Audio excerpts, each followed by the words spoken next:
सालिनको postmortem report बलात्कार देखिन झुन्डिएका कारण मृत्यु भएको खुलासा। पारिवारिक विखण्डको मारमा परिन् सालिन। चितवनको रत्ननगर नगरपालिका 10 स्थित शिशु निकेतनमा माविको छात्रावासमा मृत अवस्थामा भेटेकी 14 वर्षीय सालिन पोखरेलको झुन्डिएको कारण मृत्यु भएको पोस्टमार्टम रिपोर्टले देखाएको छ। त्रिवी शिक्षण अस्पताल महाराजगञ्जमा गरिएको पोस्टमार्टम जाँचको प्रतिवेदन चिकित्सकहरूले आइतबार तयार गरेका छन्। त्यसमा उनले झुन्डिएका कारण मृत्यु भएको उल्लेख रहेको प्रहरी उच्च स्रोतले हामीलाई बताएको छ। आफन्तले बलात्कारको आशंका गरेकाले चिकित्सकहरूले सालिनको संवेदनशील अङ्गको पनि जाँच गरेका थिए, तर पोस्टमार्टम जाँचमा शंकास्पद विषयमा नदेखिएको एक अधिकृतले बताएका छन्। जिल्ला प्रहरी कार्यालय चितवनका डीएसपी श्री राम भण्डारले भने पोस्टमार्टमको प्रतिवेदन तयार भएकाले लिनलाई प्रहरी टोलीले काठमाडौँ गएको हामीलाई बताएका हुन्। उनले भने चितवनबाट चाहिँ मैले रिपोर्ट गरिसकेको छ, पछि मात्र आउन सक्छ। स्काउटको डोरीमा होस्टेलको कोठाभित्र झुन्डिएको अवस्थामा 12 फागुनमा उनको शव भेटेको थियो। लगत्तै काठमाडौँबाट उनका बुबालाई बोलाएर प्रहरीले मुचुल्का गरेको जिल्ला प्रहरी कार्यालय चितवनले जनाएको छ। तर परिवारले शंका गर्दै गम्भीर छानबिनको माग गरेको थियो। प्रधानमन्त्री पुष्पकमल दाहाल प्रचण्डले पनि घटनाबारे गम्भीर छानबिन गर्न प्रहरीलाई निर्देशन दिएको भन्दै शनिबार स्ट्याटस लेखेका थिए। सालिन 3 वर्षको छँदा नै उनका बुबाको सम्बन्ध विच्छेद भएको थियो। आमा बुबा बीच सम्बन्ध विच्छेद भएपछि उनी कहिले काकासँग त कहिले मामा घरकी हजुरआमासँग बस्दै आएकी थिइन्। विगत 2 वर्षदेखि विद्यालयको होस्टेलमा बस्दै आएकी सालिनले आत्महत्या गरेकी हुन्। बा हत्या गरिएको हो भन्ने विषयको अनुसन्धान प्रहरीले गरिरहेको जनाएको छ।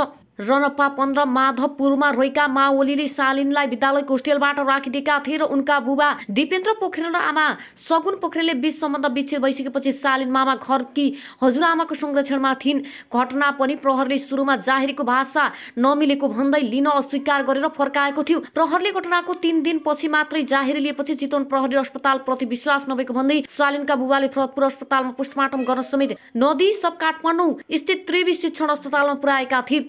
सालिनको शवको पोस्टमार्टम रिपोर्ट पाइसकेको चितवन प्रहरीले जनाएको छ। आइतबार र सोमबार पोस्टमार्टमको रिपोर्ट चितवन पठाउने तयारी गरिसकेको स्रोतले जनाएको हो। परिवारका सदस्यले होस्टेलभित्रै उनीमाथि बलात्कारपछि हत्या गरेको दावी गरेका छन्। जिल्ला प्रहरी कार्यालय चितवनका अनुसन्धान अधिकृतहरूले भने प्रारम्भिक अनुसन्धानमा बालिकाले आत्महत्या गरेको तर्फ संकेत गरेका छन्। शवको प्रारम्भिक विवरण अनुसार उनको गालानेर डाम छ, घाँटीमा डोरीको डाम छ। प्रहरीले प्रारम्भिक अनुसन्धानमा शरीरका अन्य भागमा कुनै बाहिरी चोटपटक नभेटेको बताएका छन्। प्रहरीले सालिनको सँगै उनको सुसाइड नोट समेत भेटेका थिए। सुसाइड नोटमा सबैसँग माफ मागेको भाइ झल्किने गरी लेखेको प्रहरीले जनाएको छ। प्रहरीले सुसाइड नोटका अक्षरसँग उनले यसरी लेखेका कपीका अक्षरहरू समेत दाँजेर अनुसन्धान थालेको जनाएको छ। सो नोट उनले नै लेखेको हो वा होइन भन्ने विषयमा थप अनुसन्धान गर्न त्यसलाई प्रहरीको राष्ट्रिय विधि विज्ञान प्रयोगशालामा पठाउने तयारी छ। प्रहरीले विद्यालयको सीसीटीभीको फुटेज समेत ल्याएर अनुसन्धान गरिएको छ। सालिनसँगै छात्रावासको एउटै कोठामा 3 जना साथीहरू बस्थे र उनीहरूसँग पनि प्रहरीले सोधपुछ गरेको छ। घटनापछि प्रहरीले किटानी जाहेरीका आधारमा विद्यालयका प्रिन्सिपल 60 वर्षीय बालिका देवकोटा साहित्य, सहायक प्रिन्सिपल 40 वर्षका किरण बहादुर अधिकारी र होस्टेल वार्डेन 48 वर्षीय कमला शर्मा पौडेललाई सोही दिन पक्राउ गरेको थियो। सालिनका आफन्तले किटानी जारी दिएपछि पक्राउ परेका 3 जना विरुद्ध ज्यान सम्बन्धी कसुरमा अनुसन्धान गर्न चितवन प्रहरी अदालतबाट 7 दिनको म्याद थप लिएको हो। सालिन 3 वर्षको छँदा नै उनका आमा र बुबाको सम्बन्ध विच्छेद भएको थियो। आमा बुबा बीच सम्बन्ध विच्छेद भएपछि उनी कहिले काकासँग त कहिले माइती घरसँग मामा घरसँग बस्दै आएकी थिइन्। सालिनको बुबा दक्षिण अफ्रिकामा र आमा दुबईमा बस्दै आएका थिए। बुबा केही समय अगाडि मात्र नेपाल आएका हुन्। बुबा र आमा दुबईले विदेशमा अर्को विवाह गरेर बसेका थिए। आमाले पाकिस्तानी नागरिकसँग बिहे गरेकी थिइन् भने बुबा काठमाडौँ वसुन्धराका कान्छी श्रीमतीका साथ बसिरहेका छन्। उनीहरूले होस्टेलको वार्डेन मार्फत बेला बखत छोरीसँग फोनमा कुराकानी गर्ने गरेका थिए। लामो समयदेखि बुबा आमाको ममताबाट टाढेकी थिइन् र सालिन घटनापछि भने उनका बुबा आमा दुवै मिलेर पत्रकार सम्मेलन गरेका छन्। सालिन पोखरेलको मृत्यु प्रकरणले सबैजसो सरकार, सबैजसो राजनीतिक दलहरूको ध्यान तानेको छ। प्रधानमन्त्री पुष्पकमल दाहाल प्रचण्डले आफ्नो फेसबुक पेजमा सालिन पोखरेलको मृत्युले गम्भीर र दुखी बनाएको उल्लेख गरेका छन्। उनले घटनाको गहन छानबिन गरी सत्य तथ्य पत्ता लगाउन गृहमन्त्रीलाई निर्देशन दिएको पनि जनाएका छन्। उनले पोखरेलले परिवारलाई न्याय दिलाउन सरकार दृढ र प्रतिबद्धता रहेको पनि जवाब छ। यस्तै प्रमुख प्रतिपक्षी दल नेकपा एमालेका अध्यक्ष केपी शर्मा ओलीले सालिनको मृत्युबारे सत्य तथ्य बाहिर ल्याउन सरकारसँग माफ मागेका छन्। उनले शनिबार फेसबुक पेजमा स्ट्याटस राख्दै घटनाले आफूलाई विस्मय बनाएको छ र सत्य तथ्य के हो चाँडो बाहिर ल्याउन माग गरेका हुन्। यसैबीच सत्तारूढ दल नेपाली कांग्रेसले पनि घटनाको निष्पक्ष गहन अनुसन्धान गरी दोषीलाई चाँडोभन्दा चाँडो कारबाहीको दायरामा ल्याउन माग गरेका छन्। विभिन्न सार्वजनिक राजनीतिक दलका नेताहरूको अभिव्यक्ति, सामाजिक सञ्जालमा घटनाबारे आएका तर्क वितर्क र युट्युबरहरूमा आएका विभिन्न खाले टिप्पणीहरूकाले चितवन प्रहरी दबावमा परेको छ। घटनाको सुरुमा जाहिर लिन अस्वीकार गरेको भनेर आरोप खेपेको चितवन प्रहरीले शनिबार विज्ञप्ति नै जारी गर्दै अनुसन्धानलाई प्रभावित गर्ने तयारी सामाजिक सञ्जालमा विषयहरू सम्प्रेषण नगर्नु अनुरोध गरेको छ। चितवनका प्रहरी प्रवक्ता डीएसपी श्रीराम भण्डारीले विज्ञप्ति जारी गर्दै घटनाको तथ्य वस्तुनिष्ठ अनुसन्धान कार्य जारी नै रहेकाले सार्वजनिक भएका विभिन्न विषयवस्तुप्रति कार्यालयको गम्भीर ध्यानाकर्षण भएको जनाएका छन्। घटनालाई प्रहरीले गम्भीर रूपमा लिँदै भएको उनले अनुसन्धानका रूपमा लिएको भन्दै उनले वैज्ञानिक परीक्षण प्रतिवेदनहरू हालतसम्म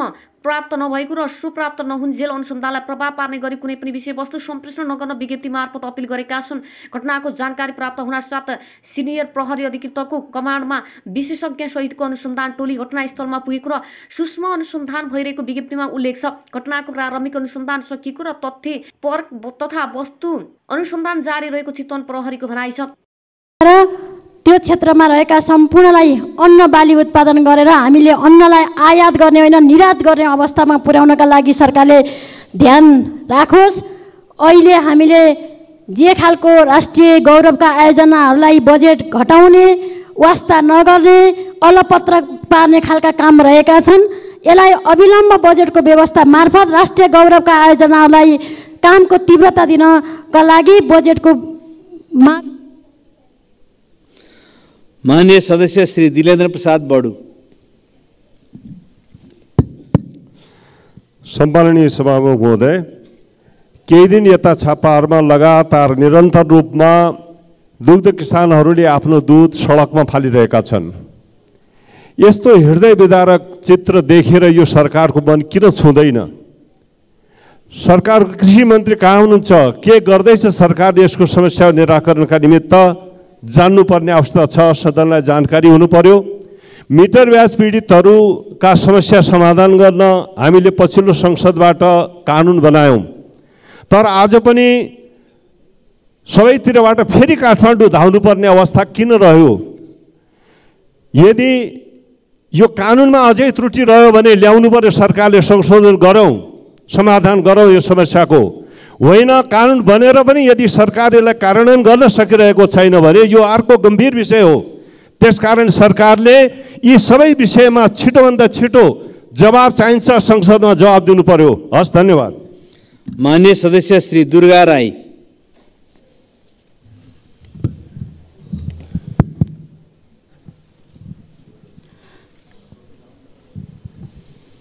सम्माननीय सभामुख महोदय, जनताको सर्वोच्च जनप्रतिनिधिमूलक सम्मानित सदनमा संविधानको मातहतमा रही मुलुकको हित र आम नागरिकको समस्याको समाधान गर्नको लागि हाम्रो बहस र छलफलहरू केन्द्रित गर्नुपर्ने हो, तर हाम्रो ध्यान त्यतातिर गएको देखिँदैन।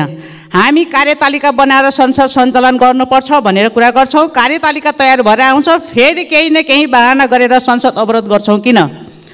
कहिले प्रधानमन्त्रीको राजीनामा त कहिले मन्त्रीहरूको। त्यसरी सजिलै हुने भए संविधानको धारा 76 चाहिँदैन भन्न खोजिएको हो। सभामुख महोदय, प्रतिपक्षको सरकारको विरोध गर्नु गुण र दोषको आधारमा गर्नुपर्ने हो नि। हरेक कुराको पूर्वगही ढङ्गबाट सम्बन्धित संसद अवरोध गर्ने शैली बेठिक छ। हामीले कस्तो खाले लोकतन्त्रको विकास गर्दैछौँ? अर्को कुरा सभामुख महोदय, आकस्मिक समयमा बोल्दा समय निर्धारण गर्नु पर्यो। धन्यवाद। माननीय सदस्य श्री देव प्रसाद तिमल सेना। सम्मानीय सभामुख महोदय, दुध किसानहरू अत्यन्त पीडित भएका छन्। यसको बारेमा योभन्दा अगाडिको अधिवेशनमा पनि दशैं अगाडि मैले कुरा उठाएको थिएँ। अरू सबैको भुक्तानी रोकेर किसानको दुधको भुक्तानी दिनु पर्यो भनेर सरकारले नसुनेको अवस्था छ। कृषकहरूले आफ्नो दुधको भुक्तानी लिनलाई रोडमा बस्नुपर्ने अवस्था, चक्का जाम गर्न पर्ने अवस्था। अस्ति मात्रै रौतडमा चक्का जाम 2 घण्टा भयो। दुधको भुक्तानी लिनलाई चक्का जाम गर्नु पर्यो भने किसानले के गरी दुध उत्पादन गर्न सक्छ, के गरी बेच्न सक्छ? त्यसकारण दुधको भुक्तानी सम्मानीय सभामुख महोदय तुरुन्तै दायाँ बायाँ नहेरिकन सरकारले अर्को 21 गतेको चाहिँ बैठकमा दुधको भुक्तानी दिएको जानकारी कृषि मन्त्रीले चाहिँ यहाँ आएर सदनमा बोल्नु पर्यो भनेर जोरदार माग गर्न चाहन्छु। र कृषकले लम्की स्किनबाट ठुलो क्षति बिहोरेको, त्यसको क्षतिपूर्ति पाउने भनेको छैन। त्यसको पनि क्षतिपूर्ति यथाशीघ्र किसानले पाउनु पर्यो। जसले गोबर सोरेर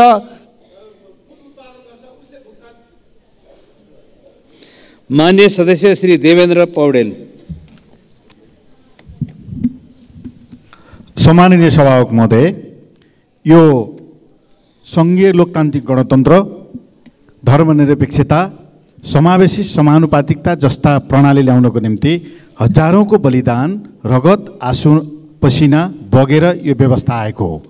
यो व्यवस्थालाई मान्छु भनेर, यो व्यवस्थालाई ग्रहण गर्छु भनेर हामीले संसदमा शपथ खाएका हुन्छौँ र शपथ खाएर मात्रै हामी सदनमा प्रवेश गरेका हुन्छौँ।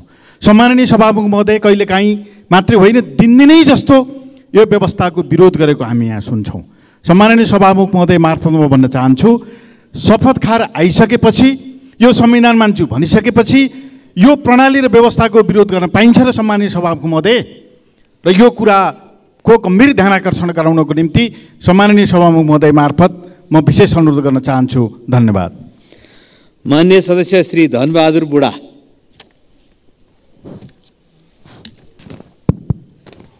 सम्माननीय सभामुख महोदय, डोल्पा जिल्लाको विमानस्थल धाउनमार्ग मर्मत गर्नुपर्ने भएकोले 2080 साल फागुन 16 गतेदेखि बन्द भएको छ।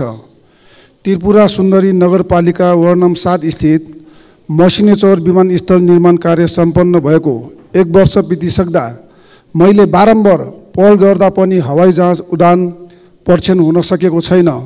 तसर्थ उक्त मसिनेचौर विमानस्थल उडान परीक्षण गरी यथाशीघ्र नेपाल एयरलाइन्सको जहाज निजी क्षेत्रको जहाज नियमित रूपमा सञ्चालनमा ल्याउन हुन यो सम्मानित सदन मार्फत सरकारको ध्यानाकर्षण गर्न चाहन्छु। धन्यवाद। मान्य सदस्य श्री धवल शमशेर जङ्गबहादुर राणा। सम्मान्य सभामुख महोदय, अहिले भर्खर एकजना सांसदज्यूले भन्नुभयो कि यो व्यवस्थाको हामीले विरोध गर्न मिल्छ कि मिल्दैन। यो संविधानमा, संविधानभित्र बसेर यो संविधानलाई परिवर्तन गर्न सक्ने व्यवस्था संविधानभित्र छ र यो देश चल्न सकिरहेको छैन। जनता आक्रान्त छ, देश आक्रान्त छ। हामीले यस्तो व्यवस्था, यो देशको व्यवस्थालाई परिवर्तन गर्नको लागि, यो अवस्थालाई परिवर्तन गर्नको लागि हामीले व्यवस्था परिवर्तन गर्न, यो अवस्था परिवर्तन गर्न, व्यवस्था परिवर्तन गर्ने आन्दोलन राष्ट्रिय प्रजातन्त्र पार्टीले सडकमा छेडिसकेको छ। सभामुख महोदय, अब यो संविधानलाई परिवर्तन गर्ने, यो व्यवस्थालाई परिवर्तन गर्ने र यो अवस्थालाई परिवर्तन गर्नको लागि जनता जनार्दनलाई यहीँबाट म आह्वान गर्न चाहन्छु। धन्यवाद। मान्य सदस्य श्री नवल किशोर शाह सुडी।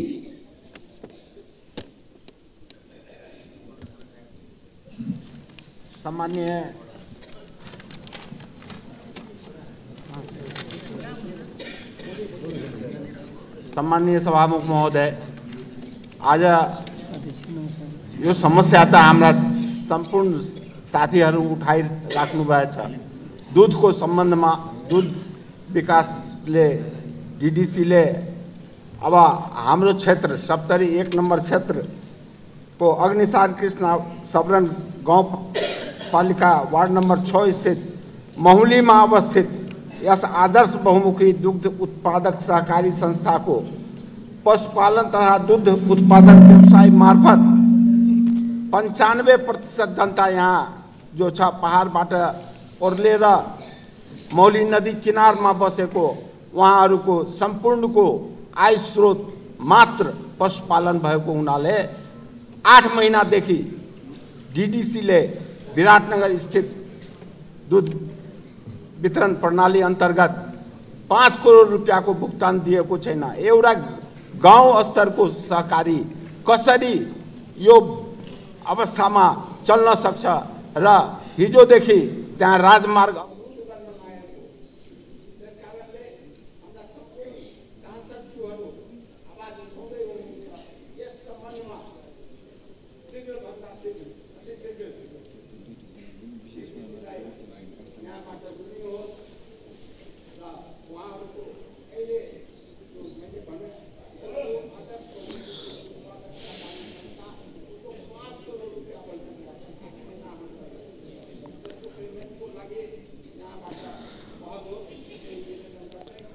माननीय सदस्य श्री नारायणी शर्मा।